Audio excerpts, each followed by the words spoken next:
Is there a new dynasty in college football? I think the question has been asked by several people that sit in chairs similar to this. Has Georgia officially risen to the top of the college football world? Winning a championship is great. Backing it up in the second year is even more impressive.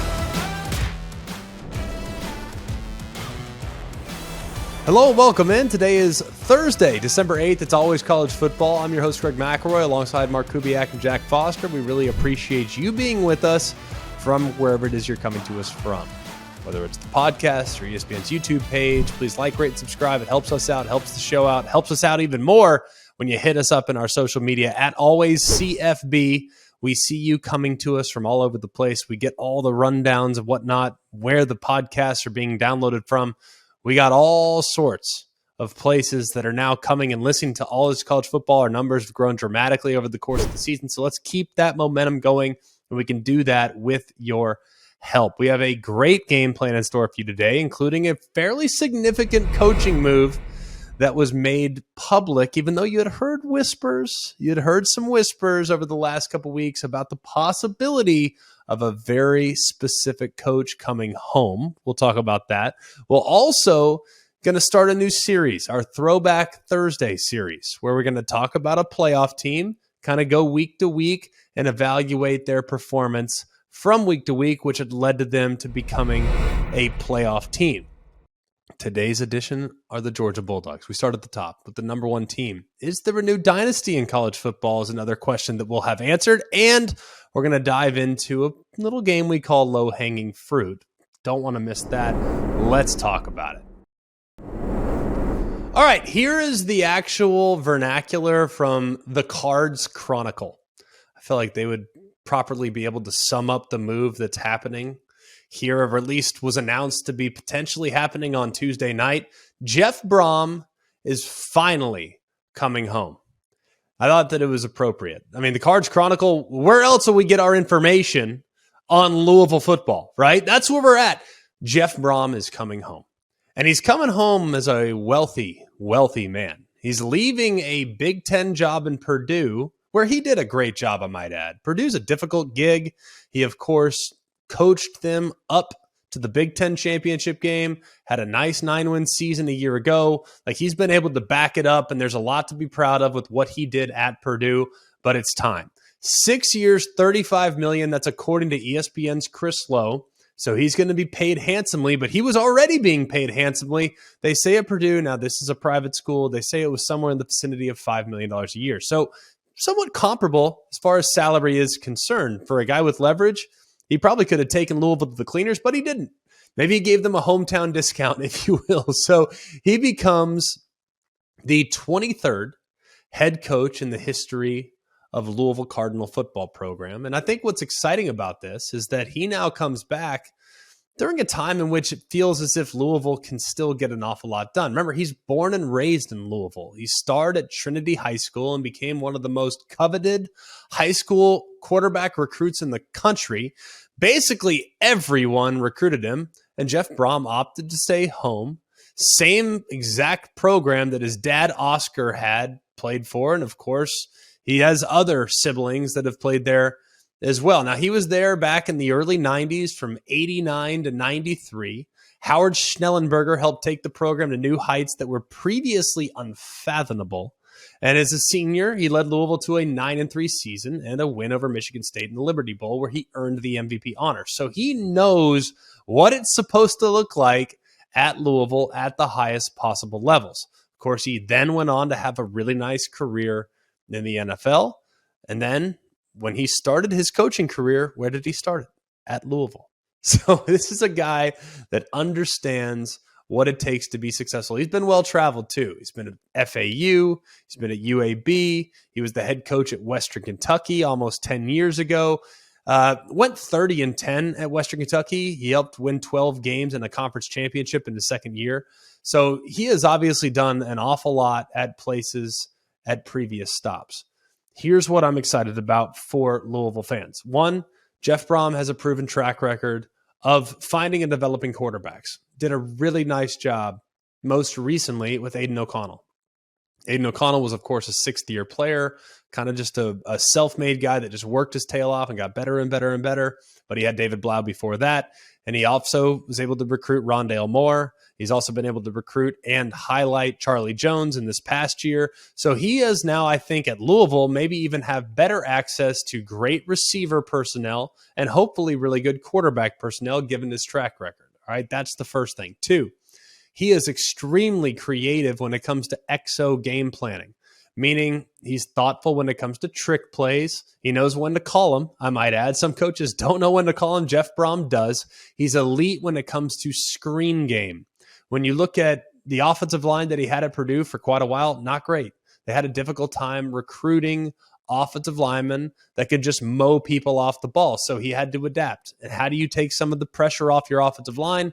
With great XO, with great scheme, with great screen. Scheme and screen. Say that close. It's not an easy thing to say back to back. So he did a really good job. He also is universally respected. Here's number 3. Universally respected within the field of coaching. Remember, this is a guy that turned down Nick Saban's coordinator spot a couple times, supposedly. That's all alleged, but it's been documented that he was high on the list for Nick Saban. And if Nick Saban tips his cap to that offensive coordinator and that offensive mind, you know he's doing something for you. Now, how does he get things going at Louisville? Well, we know what he's done in 6 seasons at Purdue. Remember, when he took over at Purdue, they had lost 30 of 33 Big Ten games prior to his arrival. All right. He's now, in the 6 years that he's been there, taken them to 4 bowl games. That is pretty dang remarkable. It's a significant turnaround. And he has led, obviously, the Boilermakers to back-to-back 8-win seasons, which is the first time that's been done in nearly 25 years.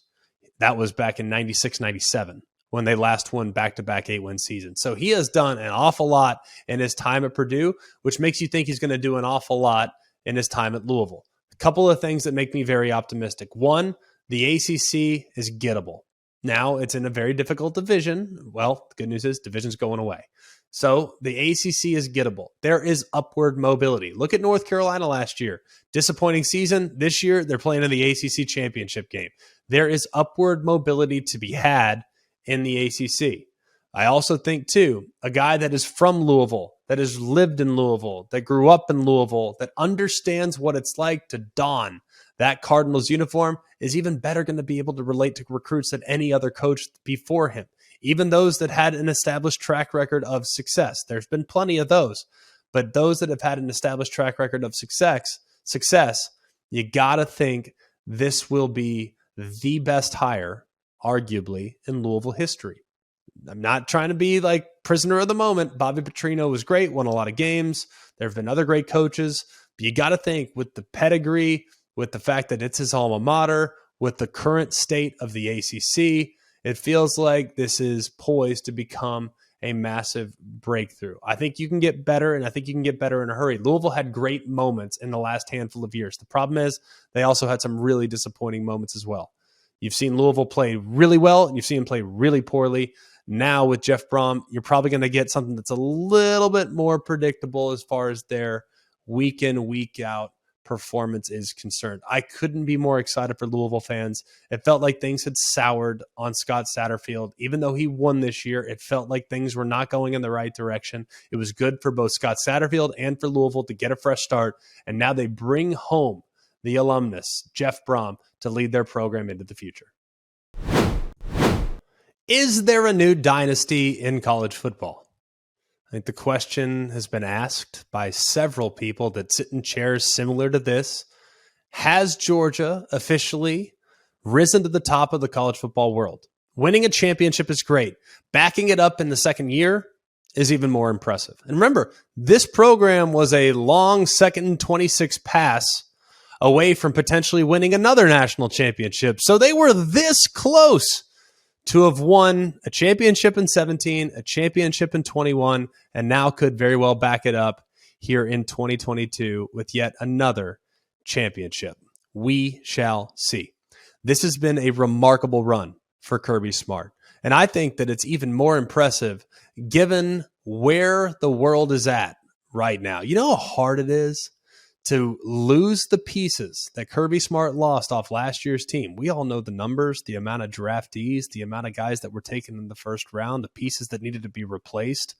It was almost an unthinkable task to assume that they'd be able to replace those players and still be able to recreate the same results. But I think what's fascinating about this Georgia team is that it's almost been beneficial to have those guys from last year, those incredibly talented players, maybe arguably one of the most talented rosters we've ever seen. It might have actually worked to their benefit to have those guys depart. Why? Because it created an edge for all those talented newcomers, for all those guys that were highly recruited, that played sparingly last year. They were now going to be thrust into the starting lineup. Yes, they had national championship rings, but they were hardly the reason why they won the national championship. They were depth on a roster that was supremely talented. Now they're impact players on a roster that is still supremely talented. Let's go game by game with where Georgia's at and what allowed them to rise back up to the top of the college football world. Let's start with week 1. What a statement to go out and to play. And at this point, look, a lot of people came out of the week 1 game and they were saying what we were all saying, like, well, Oregon's not very good. Clearly, they got issues, right? And we thought at the time, well, yes, Georgia looks phenomenal, but really, was that more about Georgia or was that more about Oregon? That's what we always ask, right? They're at least early going. Like, is it more about one team's greatness or another team's failures? Well, what we didn't know at that time was that Oregon was going to go on like an 8-game win streak and really turn things around, only solidifying our belief that Georgia is the real deal. It was amazing, I think, in this game. We knew that they'd be pretty good offensively. They brought back so many quality pieces. Even the pieces that they lost, you weren't going to lose a whole lot of sleep over some of the pieces. Like, you see a guy like Jermaine Burton leave, it's like, okay, well, I think they'll probably be okay because you got Ladd McConkey, you got A.D. Mitchell, you got some talented backs that were going to be stepping into new roles. A lot of people were saying that Milton and McIntosh are actually more talented than James Cook and Zamir White. Now, I don't know if I'd go that far, but a lot of people were saying that, and they said the offensive line probably won't skip much of a beat, even though they lost some really good players off of last year's team. The big question mark, though, was on the defensive side. We knew that Christopher Smith was going to be the real deal. We thought that Jamon Dumas-Johnson was going to be the real deal. You knew Keely Ringo was going to be pretty dang good on the perimeter. You thought there was a possibility with some of the other pieces there in the back end that they'd be really good at the safety spot, but we weren't sure exactly what to expect. And boy, were they impressive. Offensively, completely dynamic. Defensively, massive shutdown performance. And you saw Stetson Bennett, a totally different guy this year, really, even from week 1 to where he was, even at his best last year. You saw just a more confident player, a guy that had already achieved so much, came back playing freely like he was playing with house money, man. Had nothing to lose, already had a championship, so we're in good shape, man. I'm going to let it all go, throw caution to the wind, and I'm going to let it rip on the biggest possible stage. He got it off to an amazing start. They followed it up with a nice performance against Samford. That was, by the way, Samford's only loss in the regular season. So I know Samford's an FCS team, pretty dang good FCS team, I might add. Number 4 in the country going into the playoffs. Georgia beat them 33-0.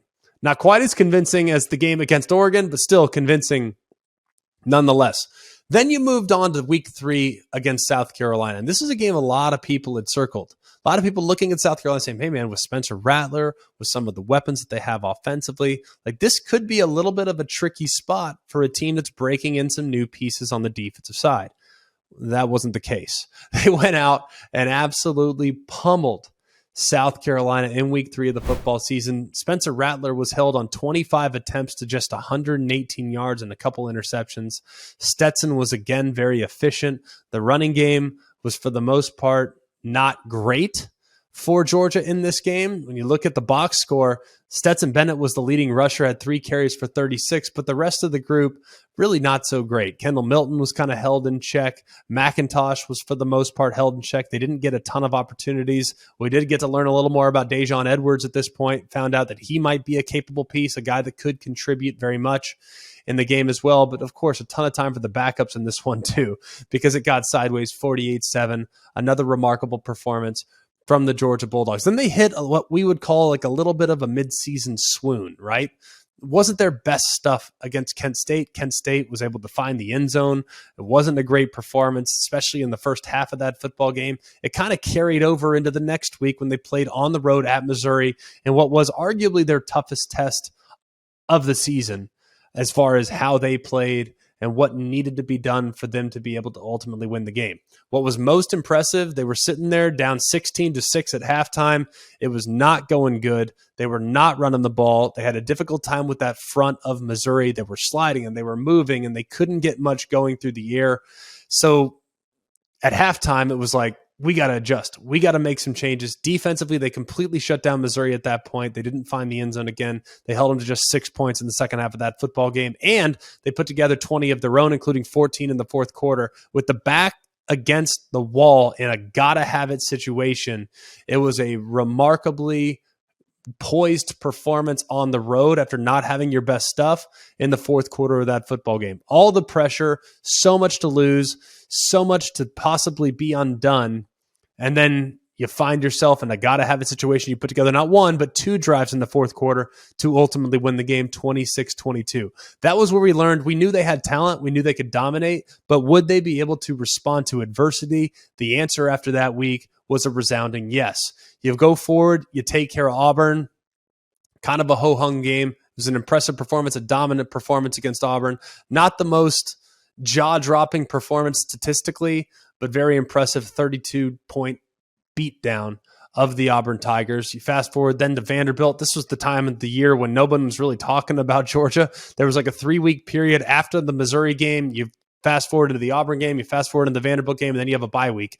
So it's like there was a 4-week period when no one was talking about Georgia, and yet they were sitting there in the top 5, clearly, with what they'd done up to that point. But there was a time which we really didn't make them front page news. Then they came out against Florida. Florida, not a great team at this point, but obviously a rivalry game, but an opportunity for Georgia to get back in the mix and get back in the headlines. Thought Stetson played pretty well in the game. Wasn't a great performance by any stretch, both offensively and defensively. Remember, it got close there in the second half of that football game, and then Georgia put their foot down on the pedal and pulled away to make that game a little bit more one-sided. Here was the week, though, that we really started to believe Georgia is definitely, without a shadow of a doubt, the best team in college football. That was when they played against Tennessee. Tennessee, coming into that game, had been a complete juggernaut. They had dominated everybody on their schedule with the exception of Alabama, and they won that game in a shootout. Not only did they not get going against Georgia's offense, that they couldn't really get going against Georgia's defense as well. Just 13 points in the performance. The first points of the game were scored by Tennessee, and that was because of a turnover. And next thing you know, they turned it into a field goal, a 47-yard field goal. From that point forward, it was all Georgia. They outscored them 27-10 down the stretch, and one of those touchdowns was in garbage time when they were down 21 points. With 4 minutes left in the game, they scored a touchdown to make it not look as bad, but that game could have been sideways and could have been sideways in a hurry if not for some rain in the forecast there in the second half of the football game. Stetson played really smart, played composed, did a great job staying within the offense. Thought they didn't have to do a whole lot in the second half. There was no reason to put themselves in harm's way, but it was a solid, dominant performance against Tennessee. That point, they were the number 1 team in the country, and they made a statement in a game that, even though it was only 14 points at the final deficit, the final margin, it felt like 40.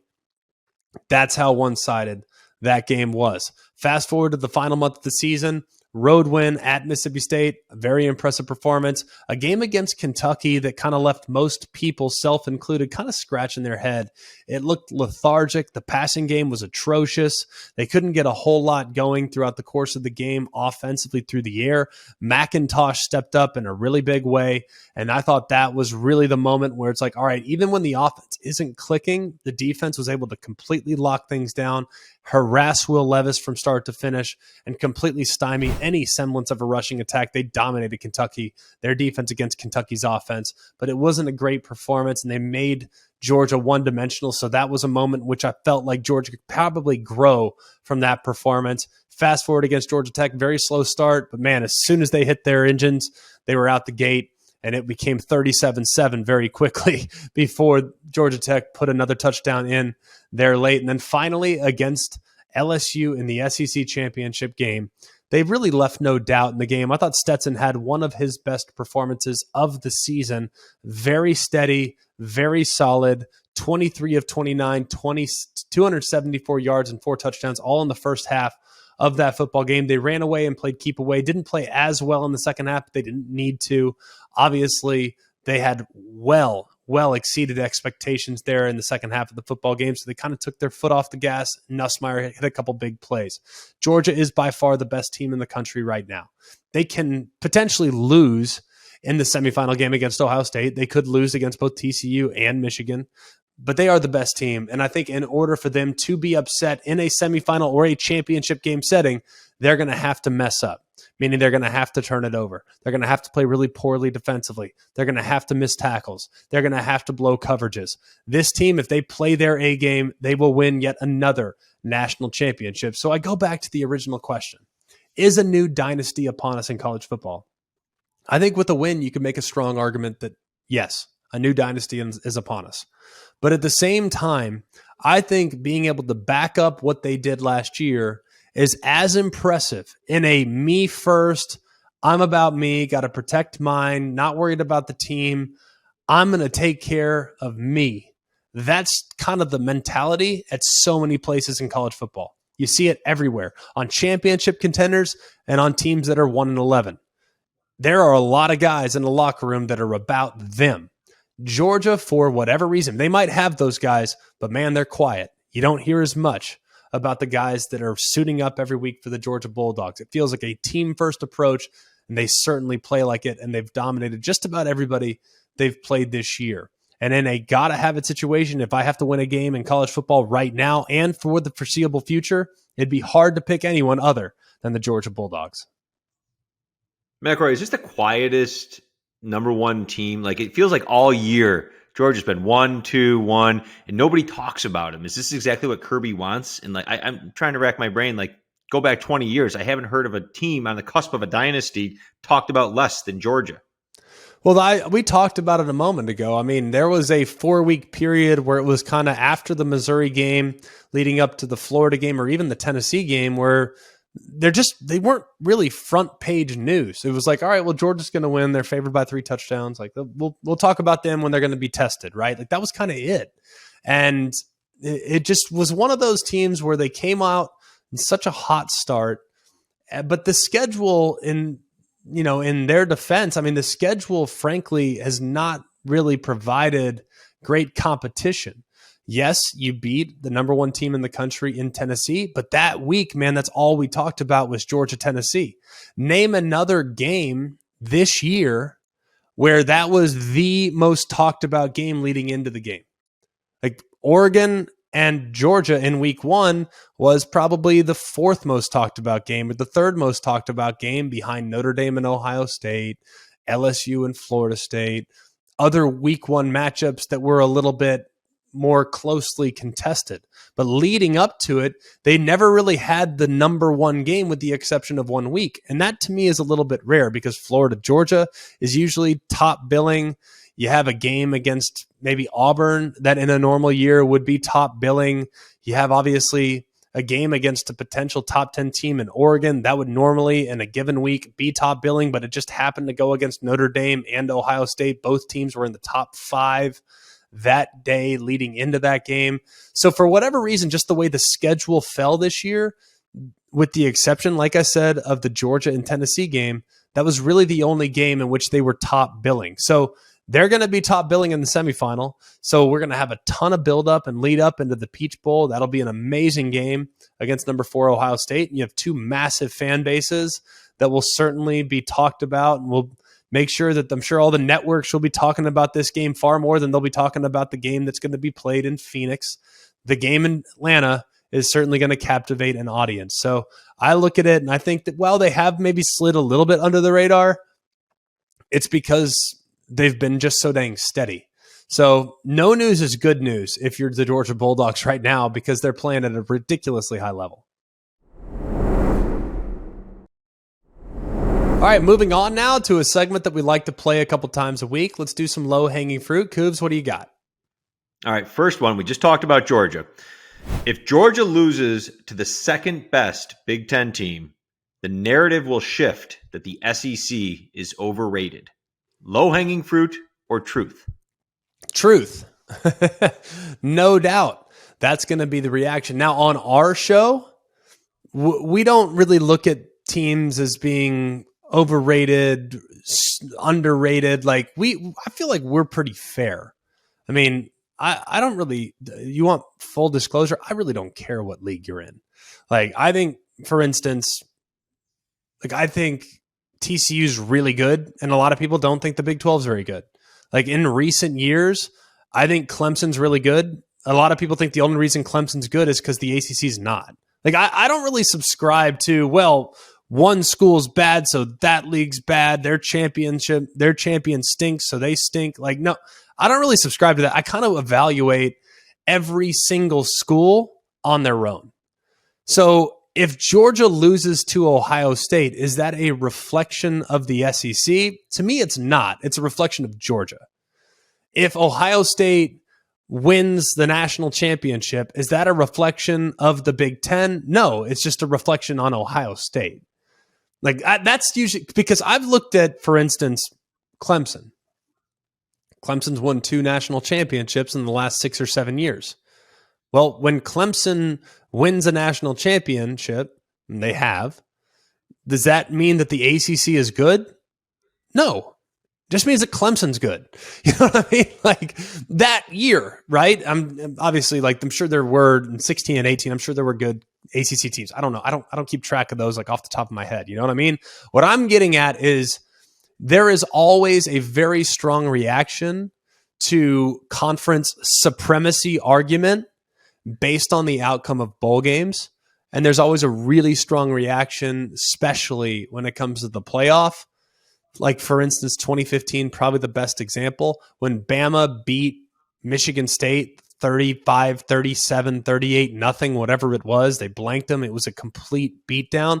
Was that a reflection on the Big Ten? No, because if Ohio State were in Michigan State's shoes that day, I think they would have been way more competitive. Would they have won the game? I don't think so, but they would have been way more competitive. So it's purely a reflection of one school, not the bigger picture. I think some people like to bang their chest when things are going good. If the SEC goes out this year and they go, say, 11-1 in bowl games, SEC fans are going to pound the table and say, the SEC is the best. See, look at our bowl record. Well, we've seen that from the Big 12 too. The Big 12's performed really, really well in bowl games, but doesn't mean they're necessarily the best league. We've seen teams go out like the Pac-12 and go 1-8 in bowl games. Does that mean the Pac-12's awful? No. It just means that they had a bad bowl season and they had bad matchups in the individual bowl games. So it's truth because people will react to it, but it's low-hanging fruit because they shouldn't react to it. Is that a fair way of answering that? Yes, and completely accurate. Well done. All right, the next one. Low-hanging fruit or truth. Bowl season has lost its luster because of all the opt-outs of players. Truth. And by the way, they're not opt-outs. There's guys that quit. That's the term I use. I know it's an opt-out is not negative. First of all, I don't care if you quit. That's your choice. Kind of like what we just talked about with the bowl season, with bowl overreaction. It's your decision. I'm going to evaluate you as an individual when it comes to bowl season. If you choose not to play, that's your choice. I term it quitting. Some others term it opting out. If you choose to, quote, quit, that's your choice. I'm not mad at you for it. That's your choice. So I don't use the same vernacular as other people do. To me, it's quitting. You don't finish what you started, you quit. Simple as that. It's all good. The other thing is, I would say, to me, I like bowl season because they're exhibitions, and I know it's celebratory for the regular season accomplishment. And people say, well, 6-6, it's a participation trophy. Fine. First of all, I don't care if the teams are 6-6 or 10-2. if I have an extra football game on, if it starts at noon Eastern on Thursday, December 16th or Friday, December 16th, guess what? I'm watching it. Want to know why? Because it's better than watching the Maury Show and figuring out whether or not you are the father. Like, I don't care about those shows. Like, it's better than watching Midday Sports Center. It's better than watching any other show that would be on at noon on a Friday. Like, I love bowl season because I want as many football games as I can consume. And ultimately, people say that bowl games don't matter. I would strongly disagree with that. Like, remember Jim Harbaugh a couple years back? This was like 2018 or in that vicinity. Like, it was the beginning of the happiness with Jim Harbaugh. They get to the bowl game. They're playing against South Carolina. This is a Will Muschamp-led South Carolina team. They had a huge lead. They were pounding South Carolina, just pounding South Carolina. Well, next thing you know, South Carolina comes all the way back and wins the game. People destroyed Jim Harbaugh for that for 8 months before the next season. And I think no matter how you feel about bowl games and their importance because players play or don't play or they're in the portal or whatnot, like, your perception as a coach and or a program and or the goodwill that can be generated for an 8-month talking season, you can learn a lot from a bowl game. And you can also learn a lot about your younger players that are maybe thrust into a role or maybe they blossom. Like, go back and look at the 2015 bowl game that Louisville played in. They played against Texas A&M. I remember it vividly. And I remember watching this quarterback by the name of Lamar Jackson. Like, dude, he's got some juice. Well, sure enough, a year later, they win a lot of games, and Lamar Jackson wins the Heisman Trophy. So you can learn a lot in the bowl games if you just watch them and watch them all. Because to me, I think bowl games are a great indicator of program health at times, not all the time. If you go out and lay an egg, doesn't mean your program's awful. There's been plenty of eggs laid, and your program has bounced back the next year and won championships. But I do think it's an indicator of program health, and I do think it's an indicator of what type of young talent you might have on the roster. All right. Speaking of the bowl games, despite missing the playoffs, the Pac-12 can come out of bowl season with the most momentum heading into 2023 season. Low-hanging fruit or truth? Truth. Because when you miss the playoff, for instance, the Pac-12 champion is going to the Rose Bowl, right? That's the Pac-12 number one pick. So their champion is going to the Rose Bowl and then on down the list, right? Well, the Big Ten, for instance, they have their third place team playing in the Rose Bowl. And then everybody in the Big Ten has slid up 2 spots from their normal allotment. So the Big Ten might ultimately have a bad bowl season. Why? Because they have their third best team playing against the Pac-12's best team. And then in the Florida Bowl games that the Big Ten has ties to, they have their fourth and fifth and sixth best team playing against the third and fourth and fifth best teams from the SEC and the ACC or whatever the bowl allotments may be. So sometimes when you kind of slide them on down the list, it can have an impact on the perception of your league. But I look at the bowl season for the Pac-12, and when you have your champion go into your number one bowl allotment, sometimes you're going to have favorable matchups across the board. So I think the Pac-12, could end up, on the other side of this bowl season, feeling pretty good about the momentum that's been created and pretty good about some of the narratives that might surround the league throughout the offseason into 2023. All right, last one here.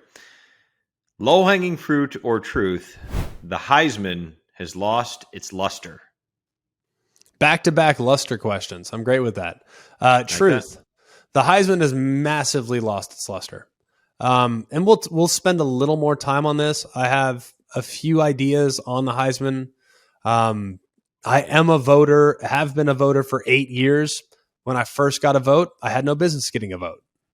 Like, I was new to the industry, didn't deserve one, but I got one anyways. That's probably part of the problem. There's way too many people with votes. There's way too many people that are fanboys that vote. There's way too many people that don't live and breathe the sport the way they should that ultimately end up voting. Like, for instance, like there's another podcaster that's on ESPN's YouTube page that I have a really good relationship with, or not on ESPN's YouTube page, but on YouTube. His name's Josh Pate, and he covers the sport wall to wall like we do. Like, I really think Josh loves football. I really do. I think he wants what's best for college football. And I think there's a lot of people like Josh that watch as much football as they can consume.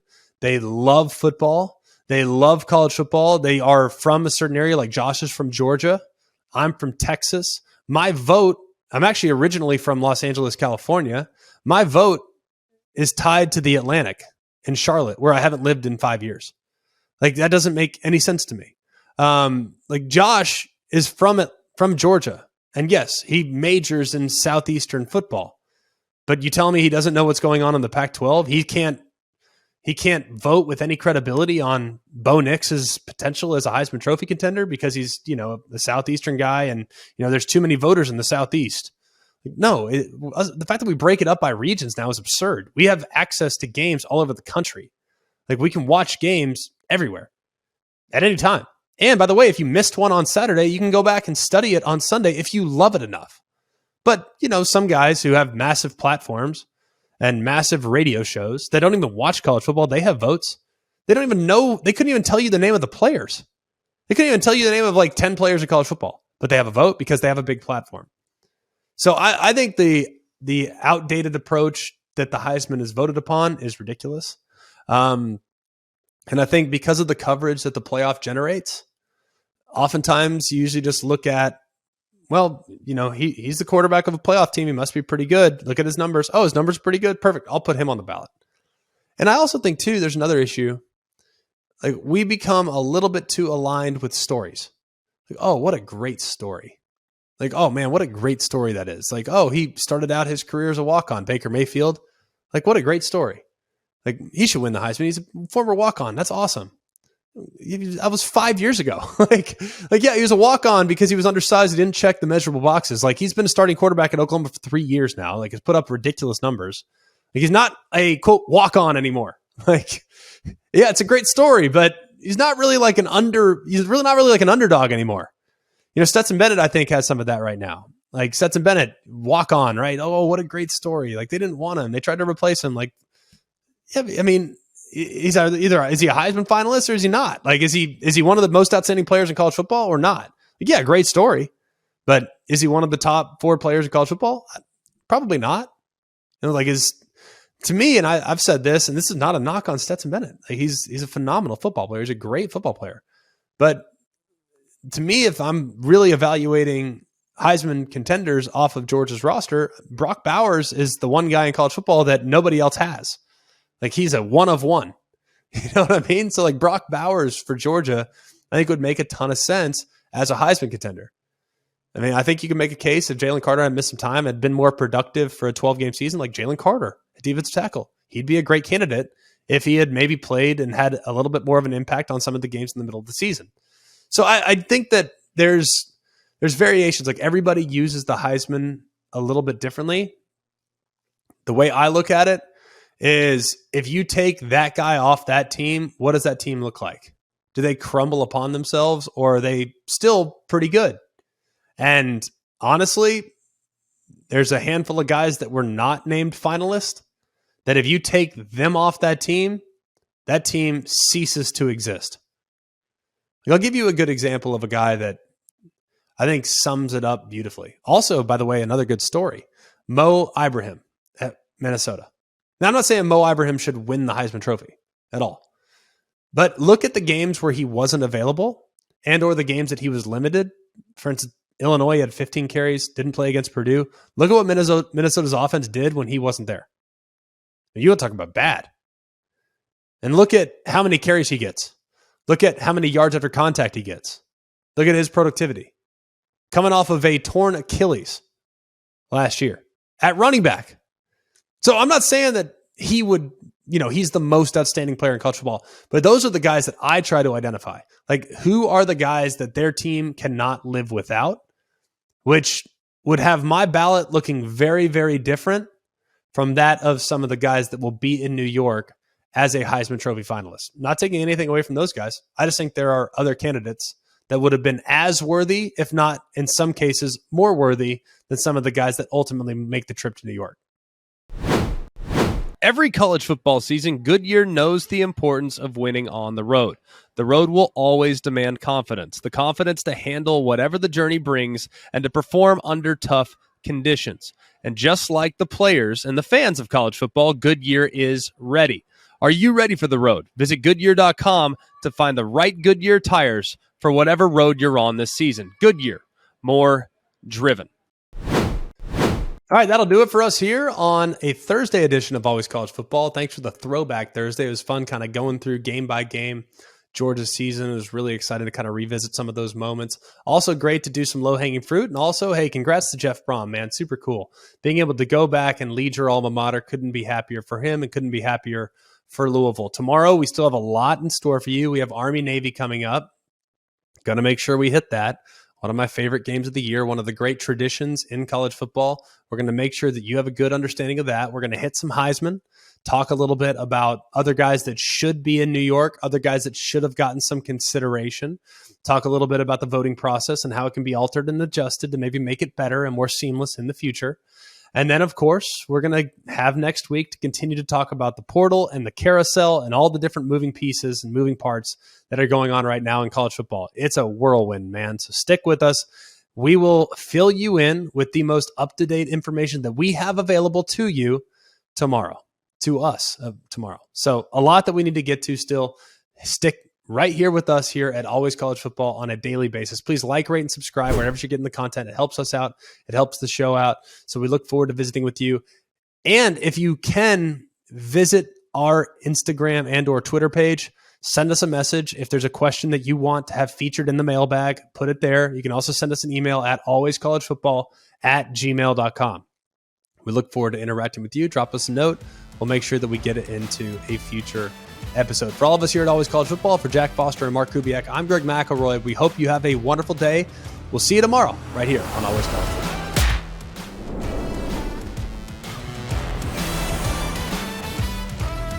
Hey guys, it's Greg McElroy. Thanks for watching Always College Football. Make sure you like, rate, and subscribe to ESPN's YouTube channel and wherever you listen to your podcasts.